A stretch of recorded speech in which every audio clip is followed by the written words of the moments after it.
Okay, we are here on the SchmearCast. I am rejoined by Alison Sivitz, a.k.a. Civvy, a.k.a. Bald and Dowd. We are discussing the 6th episode of the White Lotus. After this one, there are 2 left, so we're almost at the end.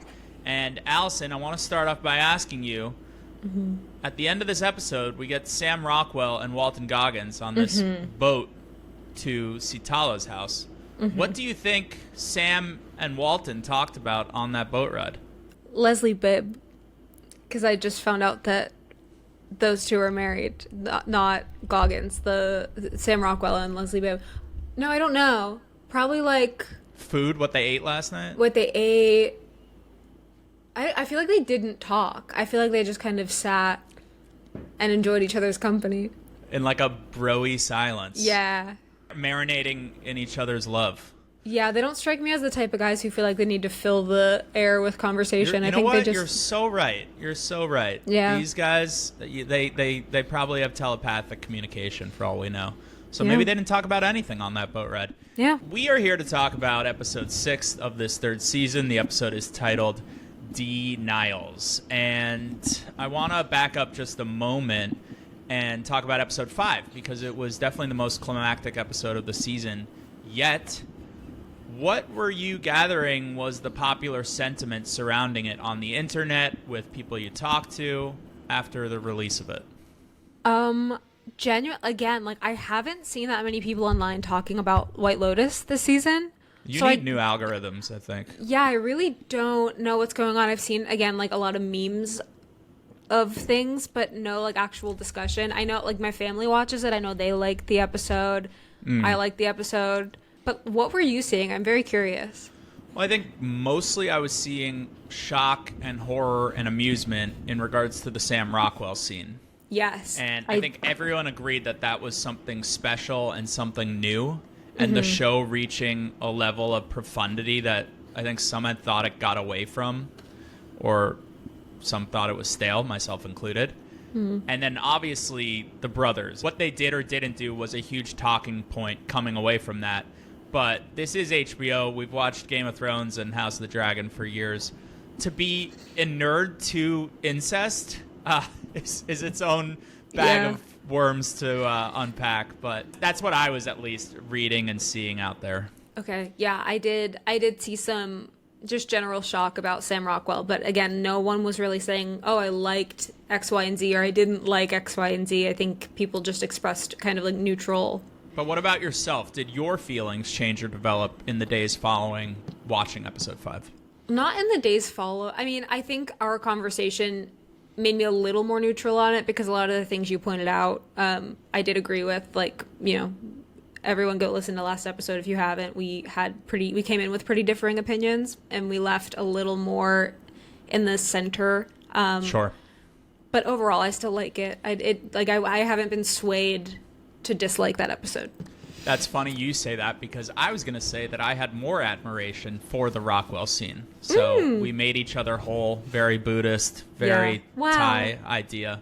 Yeah. But I still felt this imbalance of some storylines rushing ahead super quickly and then others being far more static. And I think that remains what feels off to me. Now, does that improve with this episode? We're about to get into it.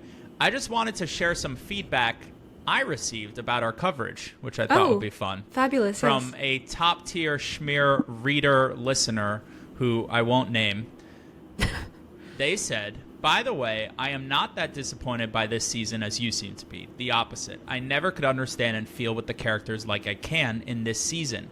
Maybe you see the characters a little different when you are over 50. I can relate so much to Timothy, and I understand the problems of the middle-aged or even a bit older girlfriends who cannot accept that they are not young, hot girls anymore and can't adapt to their position now. And maybe the Austin girl, Kate, does that the best here.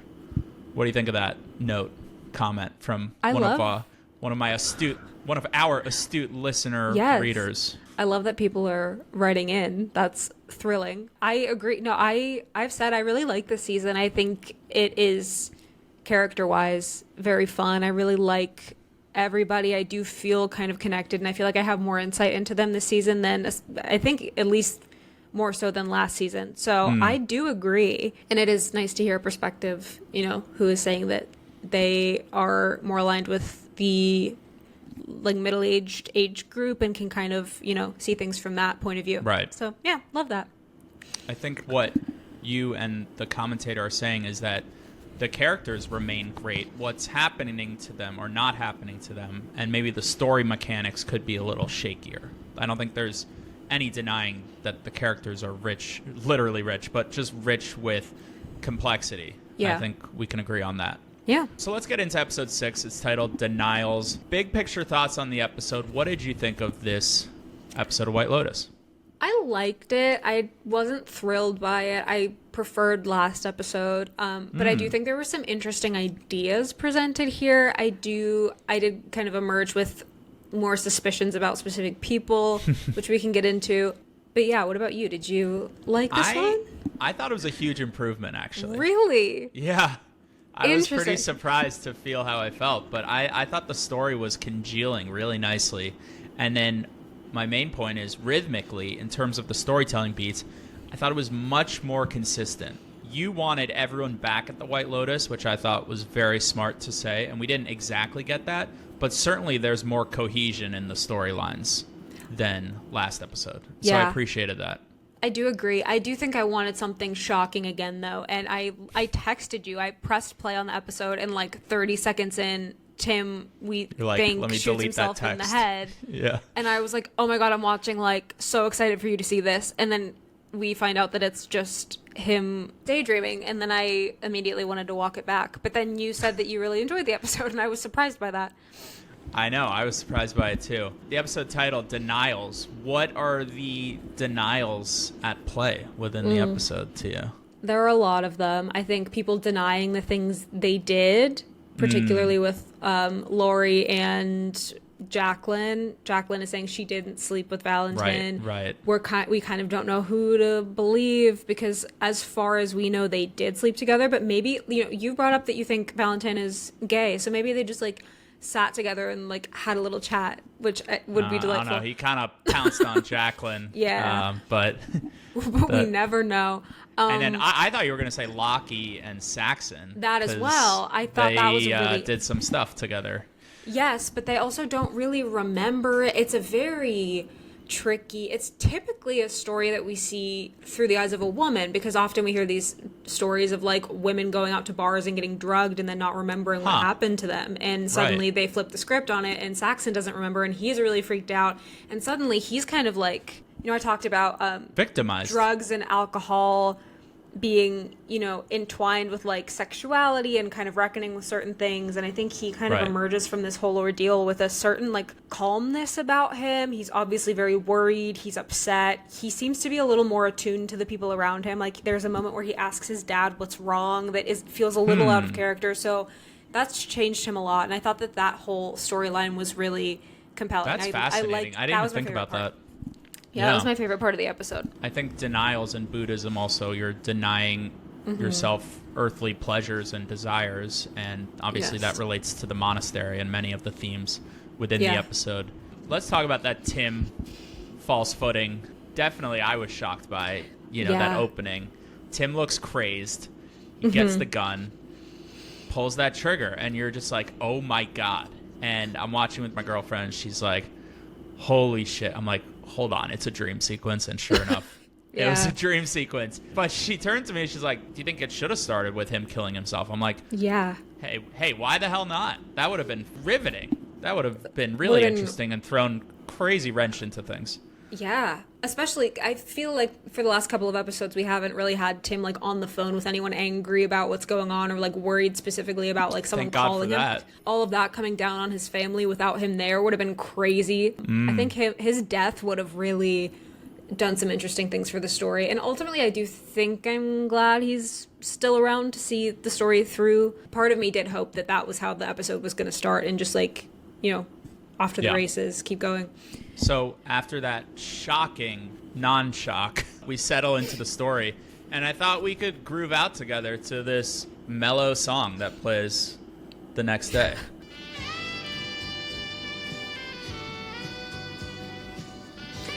A vibe.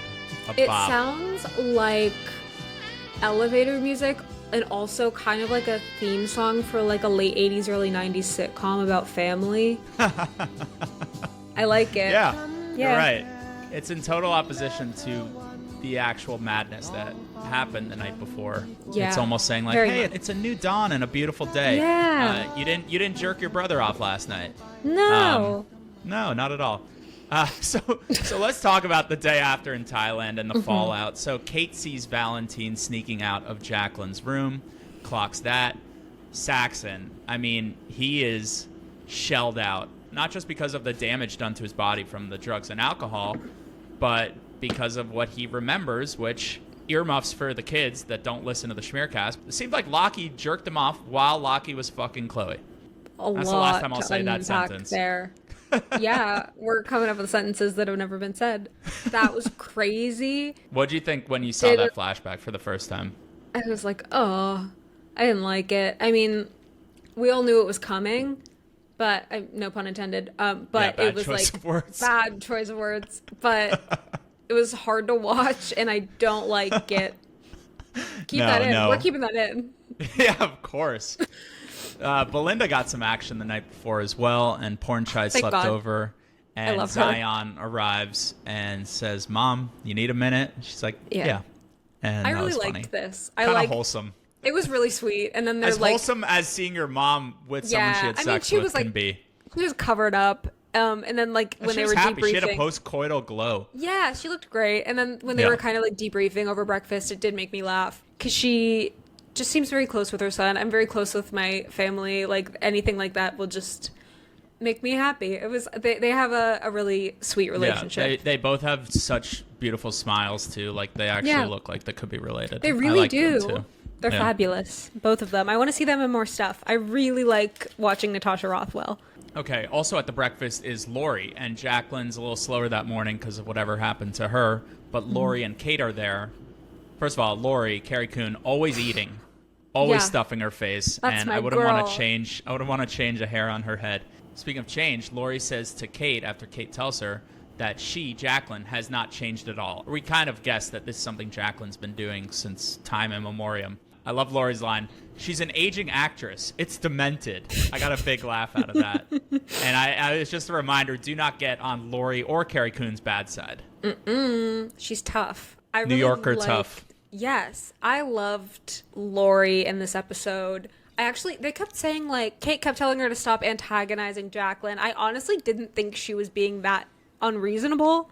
The things she was saying, the way she was talking about it. But yeah, we could talk about that later. Yeah, justice for Laurie. Totally. Seems like Fabian is going to sing. So thank God. Oh my God. I can't express how excited I am.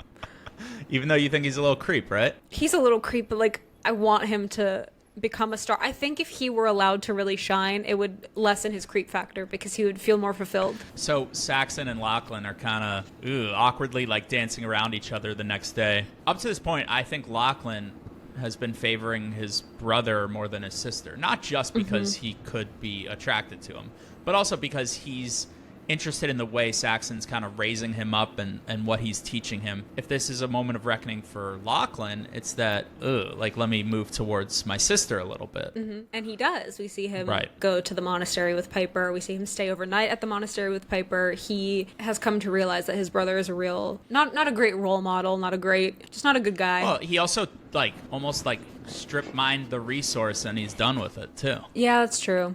Maybe he got the Saxon and he's discarding him almost. Yeah. And that kind of speaks to your point about Saxon's newfound sensitivity, maybe. Yeah, I think they have kind of rubbed off on each other again. Oh my God. No, that was good stuff. They have influenced. I needed to really write down notes that I was sure I could say. But I think they've influenced each other's ways of life a little more. We're going to get good clips for this episode. Chloe's a little stressed out about Greg. Greg potentially knowing that she slept with a brother, not knowing which brother, not knowing it was both brothers. Greg's house. We've seen it before, but we see it again. That Tanya McQuaid money. Crazy. How much do you think she was worth? A bill? At least a bill. That is crazy. The little golf course there, I was interested in that. Stunning. I want a one-off episode that's just about that house. I do hope that during Like an architectural digest I was with just Greg gonna Gary. say, I hope during Emmy like campaign season when they're really promoting stuff and we see a lot of interviews and everything come out, I hope they do an AD tour of that house. Have you seen Walton Goggins' architectural digest? No, I haven't watched it yet. I'll send you that after. I saw the thumbnail in my recommended, but I have not gotten to it yet. I'm sure it's fabulous. That is incredible. I just want to say about Greg Gary, played by John Grease, I thought he did such a great, menacing, quiet job in this episode and in this season. Yeah. I am finding him really scary because of how much he's withholding. And I feel like the more a villain talks, the less scary they become, the more buffoonish they are. And the fact that he remains so silent, I just think he's doing a tremendous job. And I really feel the ominous vibes whenever I'm around him. He gets the And Out and the Leftovers award for being scary while being quiet.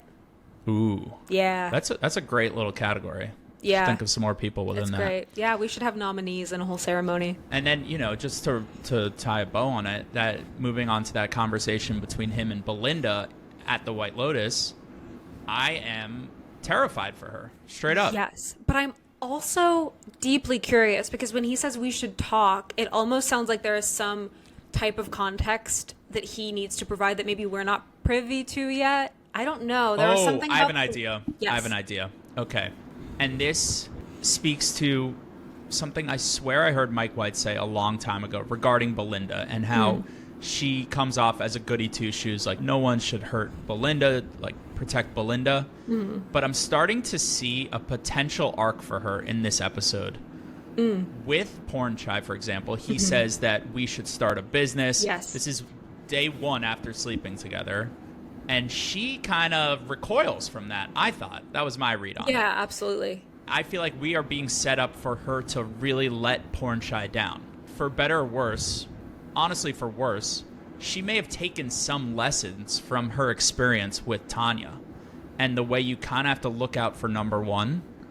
Absolutely. And it's selfish, but like selfishness is like the theme of White Lotus. So I'm just sensing like a dark Belinda shift. Perhaps Greg Gary doesn't want to kill her, but wants to strike a deal with her and give her some money to shut her up. And maybe she's happy to take it and not stand on morals. Yes. So my head's just going wild with it. I'm just thinking of this, but it was something kind of percolating as I was seeing what was going down with her in this episode. Do you hear what I'm saying at all? Totally agree. That is also where my mind went. And yeah, I think, when Porn Chai brought that up, her reaction was, like you said, she recoiled because the last time she got close to a stranger and kind of really developed a love and a trust and a respect for them, she was burned really badly. And I think she suspects that will happen again. So I do think she will let Porn Chai down in some way. And I do think that there is some kind of forthcoming deal with Greg Gary. It would be less messy than him murdering her. It would be less cinematic, but I feel like he already did the big gay murder boat last season. Yeah. Maybe they'll strike a deal and someone will, he will somehow die and then she won't be able to get the money and she will have abandoned her morals for nothing. Right. Who knows? Ooh. Yeah. Ooh. Well, he is planning a dinner party and it doesn't come in this episode. We have to imagine it's coming next episode, and he has invited Belinda to it, but if she goes to that, she'll miss Fabian's performance. So the thought of him performing in sort of like an open mic type empty room does delight me. Oh my god. Yeah, that would be amazing. No one showed up. All right, so Rick in Bangkok. He meets Sitala at this restaurant. Charming Goggins is back. Could have been even more charming. I would have liked him to call her sexy again or something like that. Sitala, so sexy. His plan's kind of terrible. I guess it's one step to do the next step. He says, I want to meet in your habitat. Can we come to your home? She should probably say no to that. Yeah. Again, it's like they invited the Russians back to their house, and now she's inviting Goggins back to her. All the women on the show need to stop telling strange men where they live. When we talked about this episode and you said you were a little shakier on it, was this one of those topics, or we haven't reached that point yet? It's not that it didn't land for me. There just wasn't enough of it for me, because I'm on record as saying that Rick's story is kind of my favorite. I just wanted more. I feel like there was a lot of time spent on the monastery stuff and not enough on whatever the hell Rick is up to now, because he tells Sam Rockwell that he doesn't want him to kill Sitala's husband. Right. And I don't know if that's actually true. I feel like he has lied, but I'm interested to actually see what goes down. I think it would have been interesting if there was an entire Rick Bangkok episode to lay it all out in something action-packed that has an arc that wraps itself up neatly. Like, that could have been special, and maybe the going away from home base to that is what's causing a little bit of the tension, or it not feeling like it's congealing exactly right. Yeah, I kind of just wish the whole Bangkok episode was that, literally an episode. I agree. I miss Rick and Chelsea being together in the same room. I think that they're... Yeah, phone call doesn't quite do it. Not quite. I mean, she still had some lines that made me laugh, and their back and forth is always fun to listen to, but I really like when those characters are together, and them being apart for so long has been felt. All right, so it's the point in the episode and the point in the coverage of White Lotus Season 3 that I gotta get a little personal here on the pod, on the mic, and talk about my own Buddhist monastery story. Let's go. After I graduated in 2018, I went to Thailand alone. I was setting off for a 1-month Eat, Pray, Love travel trip. I was going to hit Thailand, Cambodia, Vietnam. I went to Pai, which is a hippie town in Thailand, north of Chiang Mai, got a motorbike, and biked even further into the more remote reaches of Thailand, in the northwest corner of the country on the Burmese border, to this monastery called Wat Pat Tam Wao. Okay? You following? Yeah. I was very into meditation. I had just taken a meditation class, second semester senior, obviously, right? A+, but I actually did care about the meditation very much so I wanted to continue that practice up here. Motorbiking up in the mountains. There's a sun shower, so it's deceptively slick on the roads. I eat it and get thrown off my bike. Clothes are torn up, break my ankle. No. I'm literally a mile away from the monastery. I was nearly there. I roll into the monastery on my busted motorbike with my busted leg and body. Thus began a intense 6 or 7 day stay at this monastery where I had a broken ankle. I had these ancient World War I kind of crutches that I walked around on. But I would still show up for meditation classes, which were every morning and every night for like 2 hours per session. Whoa. Yeah. That's wild. You had a full Piper experience. I had more than a Piper experience. With Rick elements. Do you think the meditation helped your ankle heal faster? Because people say that like that type of thing can actually have like effects on the body. I think it made the ankle hurt more because I got more in touch with my body and self. Oh, that sucks. No electronics or anything.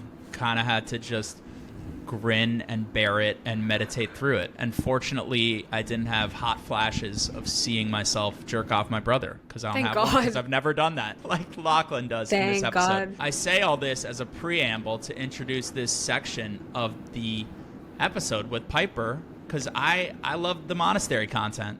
Give it to me. Yes. I really liked the monk. He was very kind. She kind of like had this breakdown talking to him. And I do think there's a conversation. She was incredible. I thought Sarah Catherine Hook hasn't had enough to do in this show. Really also, at the very beginning, when she walks in to see her dad laying on the floor with a bullet in his head, I thought that her reaction was fabulous. Like, she's a really good actor. Rewind to that. What'd you read into what she was saying? I thought, like, perhaps she's been depressed. She has depression. Yeah, absolutely. I agree. I think she, like he said, spiritual malaise, I think, has overtaken her. I think it's overtaken her family, and she has really good reasons for being drawn to this lifestyle. I was saying I do think, maybe I'm reading too much into it, but the way she kind of just like broke down and started like pouring all of this stuff out in front of this monk who she met 30 seconds ago did almost speak to like, you think of the hospitality industry, you think of just like an affluent white family versus really anyone else, and how they can kind of maybe like dump onto other people. Totally. But also Good he call. He was also very, very kind. I loved him. And he charmed Timothy, which was fun to watch as well. Right. It was pretty funny to cut away to Vicky Ratliff, Parker Posey, and she's trying to talk to the monks, and she yells back, "They're not talking at all. They don't speak English." Yeah, that was pretty good. Which kind of it was a high intensity moment, so to have a little humor there, I appreciated. But you're right. Let's talk about Tim and the monk, because the monk says to Tim, "You cannot outrun pain," and Tim's got a ton of pain right now, and he might cause even more pain. Not to himself. You kill yourself, you're gone. It would be to his family and what he would leave them with if he were to do that. Tim's not a good guy, but he's a human guy. Yeah. When this nugget of knowledge comes through, the musical theme, the theme of the show came in this like triumphant kind of way, like almost a light bulb going off, I thought. Tim emerges from the main center at the monastery. I love Jason Isaac's line reading. He's almost got tears in his eyes, and they're like, "How was it, Tim?" And he's like, "I liked him." Yeah. Good, Tim. I hope you did. And I see that you did. He really did. I'm partially sad, partially relieved that we didn't see Parker Posey in there with the monk. I think that would have been disastrous. But there is a conversation between Tim and Victoria later on where she basically says, like, if we were to lose everything, I don't even know if I'd want to live. And he gets really upset by that. Right. So we do see his attitude toward things not changing, but he definitely took to heart what the monk told him and the things that he learned in that session. And Victoria clearly is now, I think, the least evolved of the group. Mm-hmm. She has not really gone through any real change in the way that her husband and kids have. So right. Well, let's talk about her briefly, because I want to throw it to you. Mm-hmm. What did you think of her little game at the monastery of challenging the kids to stay there for the night? She says, "I saw how they live. It's grim." Mm-hmm. And, it's funny, but I also think that there's a kernel of truth within it that absolutely at her age, she knows how the world works, even as rich and as sheltered and coddled as she is, but she knows her kids can't handle this shit a little bit. Absolutely. And I feel like parents do that to us. I don't know, guilt trip us. Boomer parents try to play little games like that. What did you think of this moment? I thought it was one of the most humanizing. I love my parents, by the way. It was one of the most. I love my parents. They listen to this love them as well. Same with Shout mine. Out. Love them so much. Oh, that was the most humanizing moment of hers, I think, because she does very clearly look down on people with less than them and look down on lifestyles that are not as lavish as hers, but she was a mom first and foremost in that moment, saying "Oh, you think you can come to Thailand alone and just stay in this monastery alone? Try it. I dare you to try it tonight." And Piper does get a little visibly nervous. I saw that. And it was only with Lachlan kind of coming to her aid. She needed her brother there with her to feel more secure. And I think Victoria had a really good point. You have all these big dreams and all these big goals, and you can try to, trick your family and weasel your way out of the comforts that you have, but it's going to be scary, and you have to kind of reckon with that. Really well said. Perhaps my favorite part of the episode, though, was the poolside shenanigans with Saxon, Chloe, and Chelsea, which last episode I complained about not enough pure White Lotus-y moments, which to me are the characters just interacting and getting on each other's ass. Not literally, well, that too, but just, beefing with each other, having fun in the mix. And this was that to a T, because Saxon is so ruffled. I thought Patrick Schwarzenegger's acting was amazing in the scene, just his open mouth, just horror with himself and what happened. Doesn't help when Chelsea calls him soulless, which I thought was a sick burn. Doesn't get meaner than that. She nailed it there. No. I like watching Chelsea and Saxon interact, even though I want her to be safe from him. She is. Bit of oil and water. Yeah. But it was excruciating. I mean, she says to him, "I don't think there's a drug in the world to make me hook up with my brother." And he wants to throw up in that moment. Yeah, he's going through a tough time, and she's really negging him on. He actually says that, but then kind of but do your thing. Desire's desire, which I thought was a very modern way of thinking of it. Yeah, I also think it sinks in for her as that scene progresses, how freaked out he actually is. Oh, you think? Yeah, I don't know if... Because they find out, mid-scene that he actually doesn't remember any of it. Something dark there. Oh, man, that was a great moment. Also a great moment, maybe second favorite scene, or could even be my first, is when Laurie confronts Jacqueline. And Laurie is just so real in this moment, and Jacqueline is the opposite. She's so fake. She's acting. She's annoying. I was talking to Mrs. Schmear, and she said that Laurie as honest as she is and how much we love her, also kind of crossed a girl world line when she tipped off that Kate said it. Gossiped to her. And that's, this is like, these are levels of girlness that go way over my head. But did you catch that too? Do you agree with that point? I thought it was unfair what she did to Kate. Kate sees Valentin leaving in the morning after he stayed over in Jacqueline's room, and she, at breakfast in this episode, tells Laurie that, what she saw, etc. And Laurie gets way more pissed off than she anticipates. And so now Laurie's kind of like bothering Jacqueline about it, trying, pushing her buttons, and they're kind of going back and forth. And then Laurie lets it slip like, oh, well, Kate told me what she saw, so just like own up to it. And that's rough. You can't do that. You can't. But also, you could argue like maybe Kate shouldn't have ratted Jacqueline out, but also Jacqueline shouldn't have done what she did. Like, it is just everything is a mess. Do you think Laurie went too far in her needling of Jacqueline, or do you think that's within her rights? I thought it was justified. I thought it was totally within her rights. That's a shitty thing to do to your friend or someone you call a friend. I actually thought it was kind of brave because a lot of people, probably myself included, would sort of cower and just like be sad but not want to bring it up because I didn't see it and I don't have all the facts, and it's a really complicated thing. So more power to Laurie. I think it was kind of cool that she was just like in Jacqueline's face about it. Our favorite security guard, actually he's not, Guy Talk searches for that missing gun.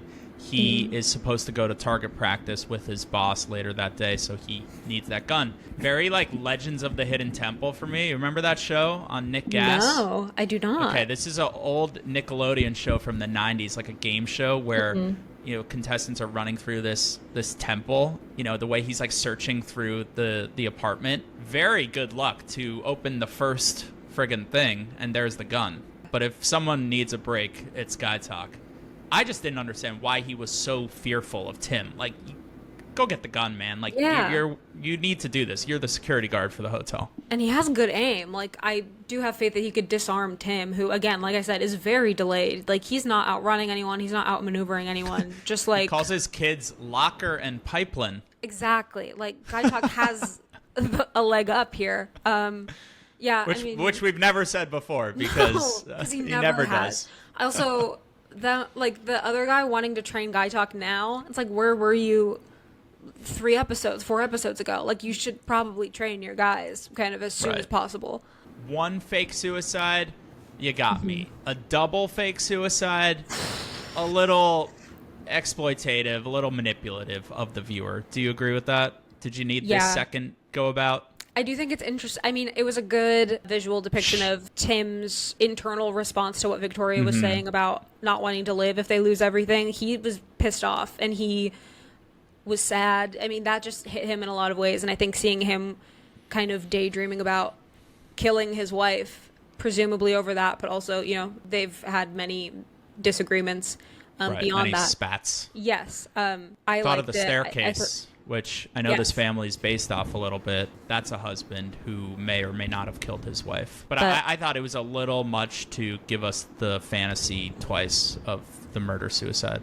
I don't disagree. I don't know. I don't really have strong feelings either way. But he also did turn the gun back on himself again. So he is his own worst enemy still. Also, I will say March Madness has arrived. And as many people on Twitter were pointing out, the image of Tim holding a gun to his head in a Duke shirt is going to be really fun. I got a friend I'm waiting to send that image to. Yeah. Not yet, but you just wait. Yeah. Episode ends with Rockwell and Goggins on a slow boat to Sitala's. Rockwell in his fake director outfit. Great. I thought he was going for like a Jerry Bruckheimer 90s thing. Yeah, I liked it. It was working for him. Yeah. This was a mean cliffhanger. And by mean, I mean like a good one. Because, this scene just sets up. You've been waiting for it. Jim Hollinger is even like out of focus. And we know he's played by Scott Glenn, but he's coming down the stairs.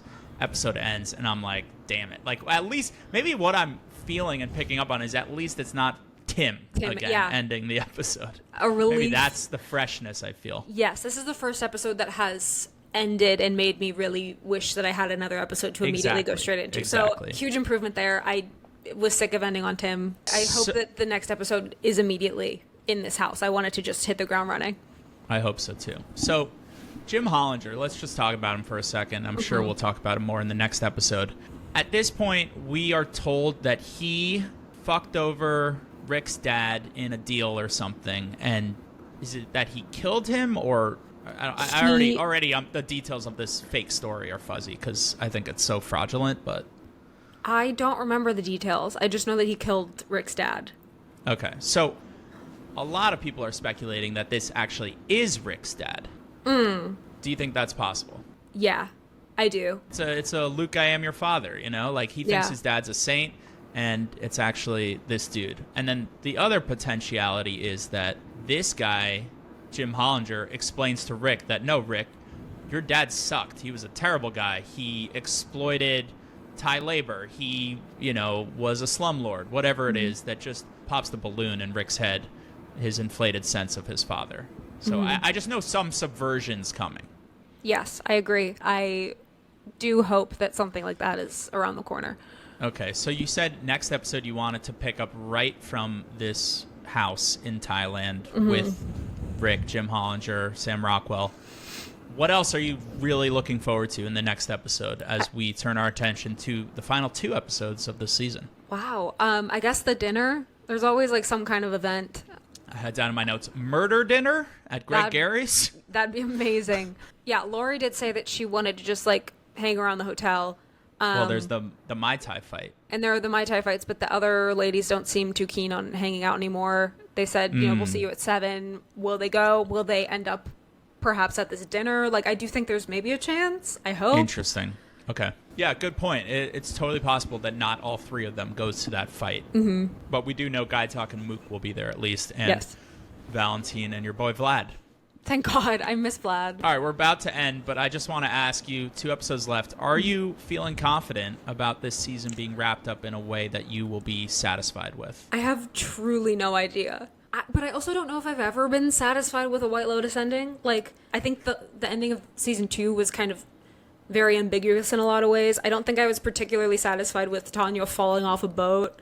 Like, there's just kind of always a lot that I'm like, sure. And it's not that it's bad storytelling or whatever. It's just that I don't know if it's, like, satisfying in the way that maybe other types of shows are. I think you're making a really good point. I think it is the journey, not the destination with the White Lotus. And it's true. It's you pick up and you remember and you take away a lot of the in-between stuff, not the bigger plot points. At least I do. Yeah. I'm never going to forget Leslie Bibb's face when she's asked if she voted for Trump. That might still be the highlight of the season for me. But that kind of exemplifies like what matters to me in White Lotus. Yeah, exactly. And like Goggins' face when Sam Rockwell's telling him all this crazy stuff at dinner. Like the reactions are really something to behold. Well, that's all I got for this episode. Yeah. We will see each other next week to talk about the penultimate episode of the season. Wow. Which I think will be very busy and very exciting. Again, I do feel like the show got a little bit of its groove back, a little bit of its rhythm returning. Yeah. After a little bit of stiltedness, I think. Alison, thank you so much for coming on to talk through this episode. Thank you. And I will see you for episode 7. See you next week.